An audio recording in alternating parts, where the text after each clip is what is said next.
తాకట్లో ఉన్న బంగారాన్ని విడిపించి ఆ రోజున మార్కెట్ ధర కట్టి మిగిలిన డబ్బును మీకు అందిస్తుంది కొమ్మూరి గోల్డ్. నమస్కారం, మీరు చూస్తుంది ఐడ్రిప్. నేను మీ కీర్తి. నాతో పాటు ప్రముఖ ఆస్ట్రాలజర్ గోరుగుంట్ల సురేష్ బాబు గారు ఉన్నారు. నమస్తే సురేష్ బాబు గారు. కీర్తి గారు నమస్కారం అండి. సో మే నెలలో ద్వాదశ రాశుల వారికి ఎలా ఉంటుందో తెలుసుకుందామండి. ఓం గం గణపతియే నమః. స్వర్ణలక్ష్మి నమస్తే అస్తు. పరబ్రహ్మ స్వరూపిణి రాజ్యం దేహి ధనం దేహి సర్వకామాంచ దేహి మే. స్వర్ణలక్ష్మి అమ్మవారు ప్రతి ఒక్కళ్ళకి రాజ్యాధికారాన్ని, ధనాన్ని, ఇష్టకామ్యాన్ని, వాళ్ళ మనసులో ఏముందో ఆ కోరికలు తక్షణమే నెరవేర్చే ఒక శక్తి ఇవ్వాలని కోరుకుంటూ, అంతేకాకుండా ప్రతి ఒక్కరికి బ్రహ్మజ్ఞానం కలిగి ఉండాలి. ఎప్పుడు నవ్వుతూ హ్యాపీగా ప్రతి జీవితంలో ఉన్న ప్రతి నిమిషాన్ని ఎంజాయ్ చేసే ఒక గొప్ప మనస్తత్వాన్ని, శక్తిని అమ్మవారికి ఇవ్వాలని చెప్పేసి మనం కోరుకుంటూ 12 రాసుల వారికి ఎలా ఉందో చూద్దాం. అందులో ముఖ్యంగా చెప్పుకోబోయే ముందు ఈ యొక్క మే మంత్కి చాలా విశిష్టతలు ఉన్నాయండి. ఒకటి, ఇది మనకి వైశాఖ మాసం పౌర్ణమితో స్టార్ట్ అవుతుంది. ఆ రోజున మనకి బుద్ధ పూర్ణిమ అని అంటారు, వైశాఖ పూర్ణిమ అంటూ ఉంటారు. ఇది అక్కడ నుంచి స్టార్ట్ అయిపోయి జ్యేష్ఠ మాస పూర్ణిమతో ఎండ్ అవుతుంది. అంటే పూర్ణిమతో స్టార్ట్ అయ్యి పూర్ణిమతో ఎండ్ అయిపోతుంది. ఇంకొకటి, కొన్ని చోట్ల మనకి దీంతో కాకుండా కర్తరి అని వస్తుందండి. అంటే ఈ కర్తరిలో ఎక్కువగా ముహూర్తాలు, అంటే పెళ్ళిళ్ళు కానివ్వండి, గృహ ప్రవేశాలు, తర్వాత కన్స్ట్రక్షన్ కొత్తగా స్టార్ట్ చేయటాలు, కొన్ని వాటిని నిషేధించారు. తెలుసుకొని అవి ముహూర్తాలకు వాడచ్చలేదని గమనించుకొని ముందుకెళ్తే బాగుంటుంది.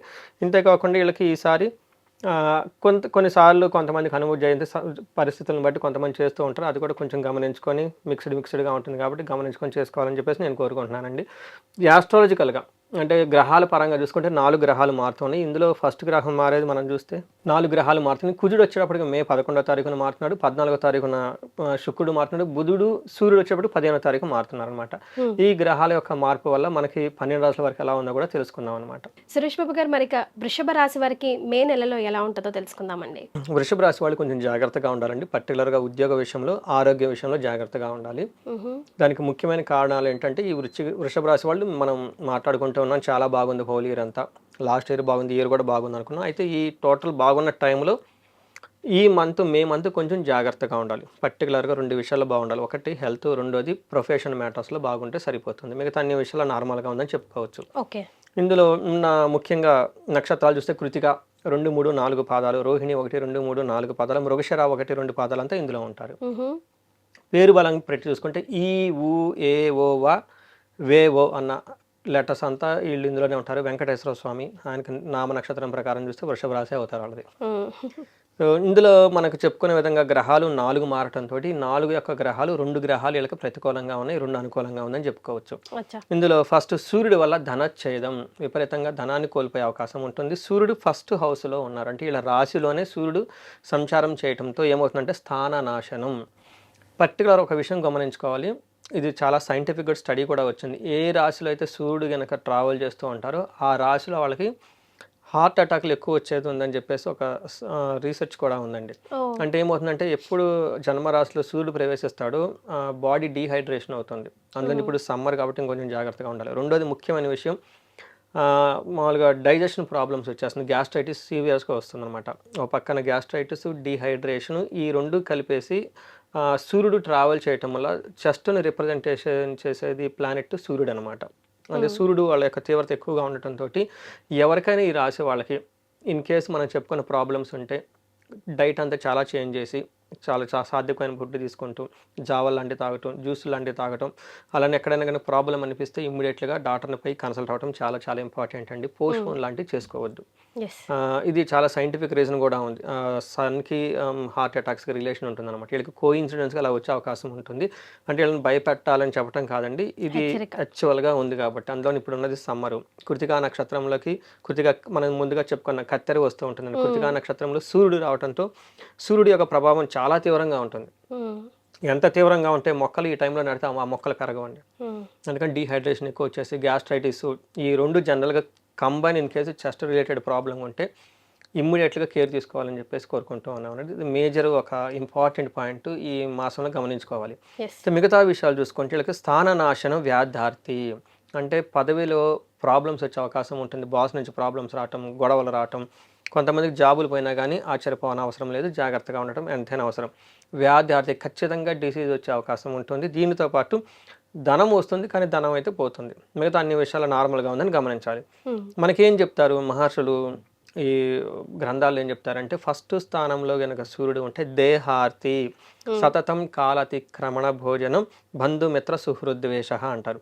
ఇప్పుడు ఏమవుతుంది గమనించండి, దేహార్తి అంటే బాడీ చాలా టైర్డ్నెస్గా ఉంటుంది, ఓవర్ హీట్ అవుతూ ఉంటుంది, ఎప్పుడు మైండ్ అనేది స్వింగ్స్ ఎక్కువ ఉంటూ ఉంటాయి అన్నమాట. దీనితో పాటు కాలతిక్రమణ భోజనం, టయానికి భోజనం చేయరు. ఎప్పుడైతే టయానికి భోజనం చేయరో గ్యాస్ట్రైటిస్ వచ్చేస్తుంది. అలానే దేహార్తి అంటే డీహైడ్రేషన్, బాడీ అంతా టైర్డ్నెస్ అయిపోతుంది అనమాట. ఈ టైంలో చెస్ట్ పట్టుకున్నట్టు ఎక్కువ ఉంటుంది.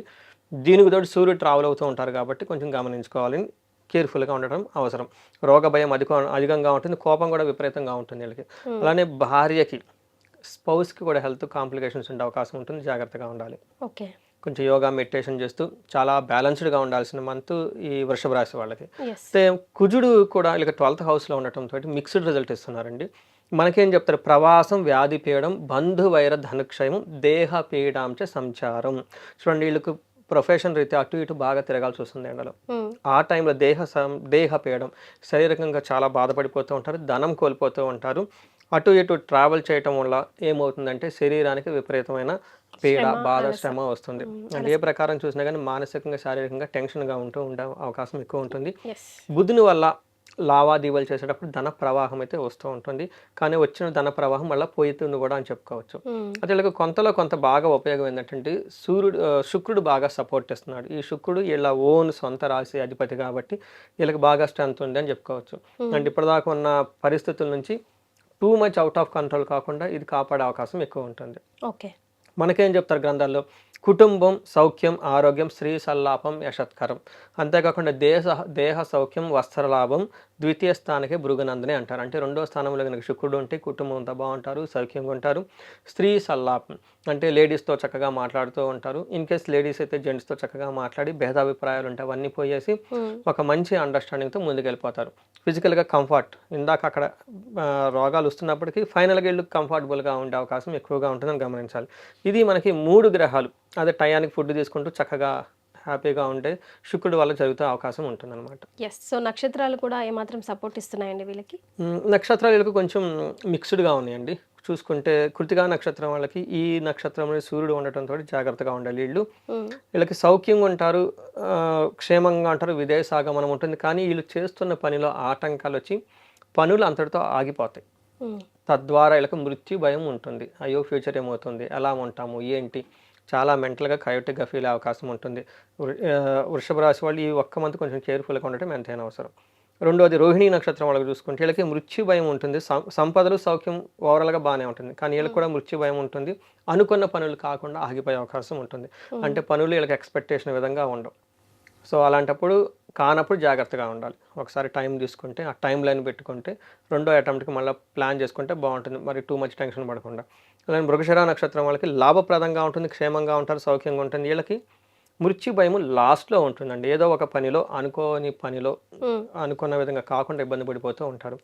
మన నక్షత్ర ప్రకారం చూసుకుంటే అంతా బాగుంది, కానీ అనుకున్న పని కాకుండా ఆగిపోవటం, తద్వారా వీళ్ళు టెన్షన్ పడేది ఎక్కువ చూపిస్తుంది. 3 నక్షత్రాలకి ఇదే విధంగా ఉంది. రైట్. సో వృషభ రాశి వారికి మనం ఉగాది ప్రకారం చూసుకుంటే సంవత్సరం ఫలితాల ప్రకారం చూస్తే చాలా అద్భుతంగా ఉంది. కాకపోతే అన్ని రోజులు మనమే కాదన్నట్టు ఈ మే నెలలో ఆరోగ్యం పరంగా అండ్ ఉద్యోగం పరంగా కొంచెం జాగ్రత్తగా ఉండాలంటున్నారు. కాబట్టి ఎలాంటి రెమెడీస్ సూచిస్తారండి? ఫస్ట్ రెమెడీ సూర్యుడికండి. వీళ్ళకి బాగా ఇబ్బంది పెట్టే గ్రహం సూర్యుడు, కుజుడు కాబట్టి 2 క్రూర గ్రహాలు.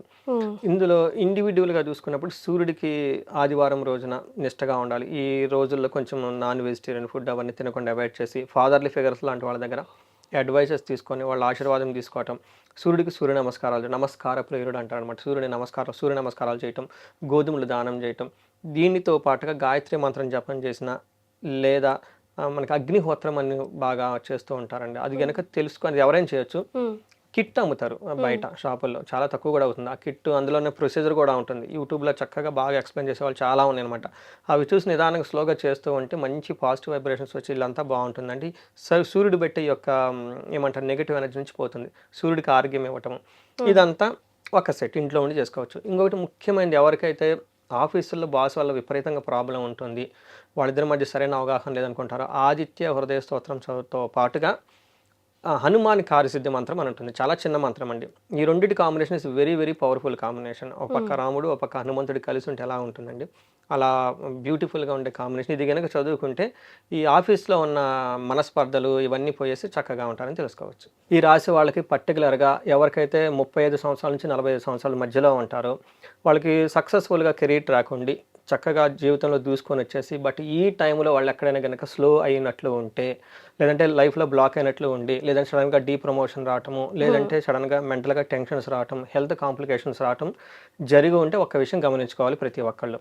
ఎందుకంటే ఆ ఏజ్లో వీళ్ళకి శాపాలు అనేవి యాక్టివేట్ అవుతూ ఉంటాయి, లేదంటే గ్రహ దోషాలు యాక్టివేట్ అయ్యి ఉంటాయి అనమాట. ఇవి చాలా చాలా ఇంపార్టెంట్. కొంతమందికి బాలారిష్టాలని చిన్న వయసులో ఉంటాయి, కొంతమంది పెళ్లి టైంలో వచ్చేటప్పటికి మ్యారేజ్కి సంబంధించిన యోగాలు యాక్టివేట్ అవుతాయి. ఒక మిడిల్ ఏజ్ వచ్చేటప్పటికి చాలామంది చక్కగా 10 years లైఫ్లో ఎక్స్పీరియన్స్ ఉంటుంది, ఒక మేనేజర్ లెవెల్ పొజిషన్కి వస్తారు, సడన్గా దే ఫీల్ వ్యాక్యూమ్ అనమాట. ఇలాంటి సమయంలో ఒకటి గుర్తుంచుకోవాలి, ఆ టైంలో శాపాలను ఉంటాయండి, ఆ టైంలోనే యాక్టివేట్ అవుతాయి. ఇవి ఒకసారి అలా అనిపించినప్పుడు జాతక చక్రం చూపించుకొని ఇండివిజువల్గా దానికి సంబంధించిన పరిహారాలు అవన్నీ చేసుకుంటే చక్కగా ఈజీగా పరిహారాలు చేసుకోవడం ద్వారా పోతాయి. సపోజ్ శాపాలు అనుకోండి, మాతృశాపం అంటారు, పితృశాపం అంటారు, దైవ శాపము.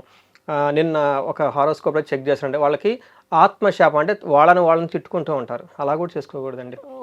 ఒక లేడీ ఫోన్ ఎత్తటమే నేను అలా అలా అలా అనుకుంటూ వచ్చేసి నాకు అర్థమైపోయింది. చూస్తే ఆత్మశాపం అంటే మనల్ని తిట్టుకున్నా, మనలో ఉన్న ఆత్మని మనం తిట్టినా కానీ అది కూడా శాపం అవుతుంది, బుర్ర పని చేయదండి వాళ్ళకి. అందుకని ఇలాంటి శాపాలు ఏమైనా ఉంటే అవన్నీ చక్కగా చిన్న చిన్న రెమెడీస్ ద్వారా చేసేసుకొని ముందుకెళ్ళిపోతే లైఫ్ 10 ముందుకెళ్ళే అవకాశం ప్రతి ఒక్కరికి ఉంటుందండి. ఎవరికైనా ధనం చక్కగా రావాలనుకుంటే వాళ్ళు స్వర్ణలక్ష్మి విశేష హోమం చేయించుకుంటే మల్టీ సోర్సెస్ ఆఫ్ ఇన్కమ్ వస్తుంది. రెండోది, ఎవరికైనా సరే చండీ హోమము, శత్రువుల బాధలు విపరీతంగా ఉన్నాయి, కోర్టు కేసులు ఉన్నాయి, లైఫ్ అనేది ముందుకెళ్ళటం లేదు, ఇలాంటి ఆఫీస్లో ప్రమోషన్స్ రావాలి, ప్రమోషన్స్ రాకుండా చాలామంది ఆపుతూ ఉన్నారు, కావాలని ఇబ్బంది పెడుతూ ఉన్నారు, వాళ్ళు చండీ హోమం చేయించుకుంటే చాలా బాగుంటుంది. వీటితో కాకుండా మృత్యుంజయ హోమం ఉంటుంది. ఇలా వాళ్ళ యొక్క కాలసర్ప దోషాలు ఉంటాయి. కొంతమందికి పెళ్ళిళ్ళు కావు, లైఫ్లో ఎంత చేసినా అక్కడే ఉంటుంటారు. కొంతమందికి లైఫ్లో ఎప్పుడు జాబే చేయరండి, శనిని తిట్టినా కానీ ఇలాంటి ప్రాబ్లం జరుగుతుంటుంది. వెరీ ఇంట్రెస్టింగ్ ఉంటాయండి. వాళ్ళ పర్సనల్ జాతకంలో శని బాగుంటారు, కానీ నీకు ఈ శని పట్టుకుని ప్రతి దానికి శనికి చుడుతూ ఉంటారు. అప్పుడు శనికి కోపం వస్తుంది. ఎప్పుడైతే శనికి కోపం వచ్చారో వాళ్ళ లైఫ్లో ఎప్పుడు జాబ్ అనేదే చేయరు. మనం చాలా మందిని చూస్తాం, జెంట్స్కి ఉంటారు, లేడీస్ కూడా ఉంటారు, బాగా చదువుకుంటారు కానీ వాళ్ళు ఎప్పుడు జాబ్ చేయరు, ఎందుకంటే శని శాపం అంటారు. ఇది చాలా మందికి ఐడియా ఉండదు. ఇలాంటి శాపాలు ఏమైనా ఉంటే చూపించుకుంటే చక్కగా అన్ని రకాల హోమాలు అవన్నీ చేపించుకుంటే కాలసర్ప దోషాలు లైఫ్ 10 ముందుకెళ్ళే అవకాశం ఎక్కువగా ఉంటుంది. సో వాళ్ళ ఇండివిజువల్గా జాతకం ఒకసారి చూపించుకుంటే చాలా బాగుంటుంది. ఎస్, చాలా సంతోషం అండి. ద్వాదశ రాశుల వారికి ఎలా ఉంటుందో తెలియజేయడంతో పాటుగా చక్కటి రెమెడీని కూడా సూచించారు. ధన్యవాదాలు. ధన్యవాదాలండి.